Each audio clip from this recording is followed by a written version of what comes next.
Alright, what is up everyone? Welcome back for another week's video. Very briefly this week, we're going to be talking about making anchors out of a piece of webbing. You've got a couple different options. I'm going to keep it brief and just give you a rundown on what I think is the best option or the easiest option most of the time when we're making anchors for kayaking. Like I say with all these knots videos, they should not be a replacement for whitewater safety and rescue training. You actually absolutely should go and get on a course and practice, but they do just give you an idea of kind of a starting point. They're not necessarily the only way to get this done or the only way to achieve what we're trying to do, but they are a way to achieve what we're trying to do, so keep that in mind. Ideally you want to use something like this piece of tubular webbing, which is really useful just to carry in your life jacket for making anchors.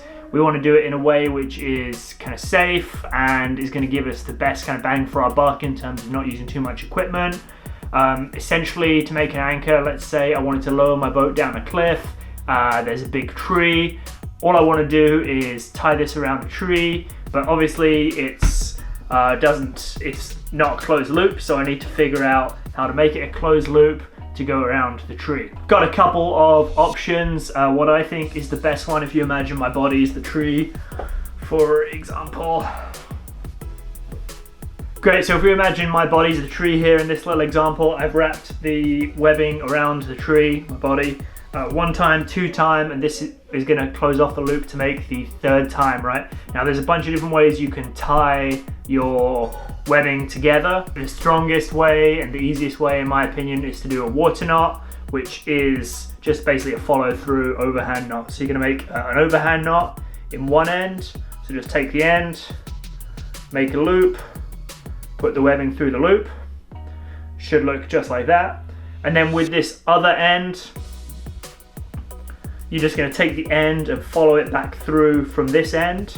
And you actually wanna leave about a fist, a little bit more than a fist of webbing out here to work with. And that's just gonna kind of give you a bit of an easier time to work. Make sure it doesn't come untied. Whoa. So all I'm gonna do is take this end and follow the knot back through.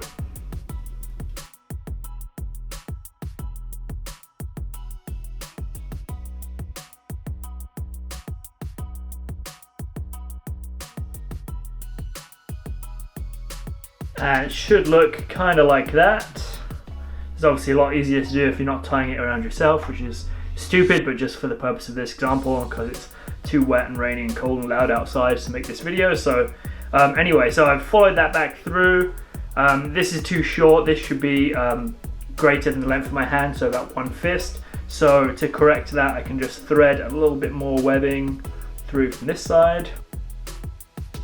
And there you go. And so now we've got that nice kind of followed through water knot. I think this knot's got some other names, but I don't know them. And then from those three wraps, I'm gonna take two.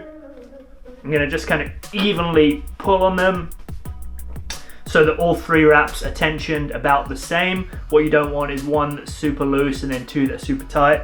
Anyway, so all three are about the same. I've got the one with a knot kind of out of the way.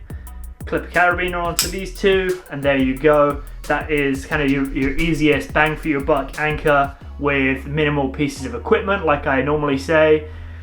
Not the only way to do it, and for sure there are other options to get you a quick anchor, but if you're going around a tree, you've got a piece of webbing in your life jacket, you've got a carabiner in your life jacket, this is an easy solution. And I'll see you next week when we're going to start putting some of these things that we've been working on over the last couple of weeks all together. So stay tuned for that. See you then. Peace.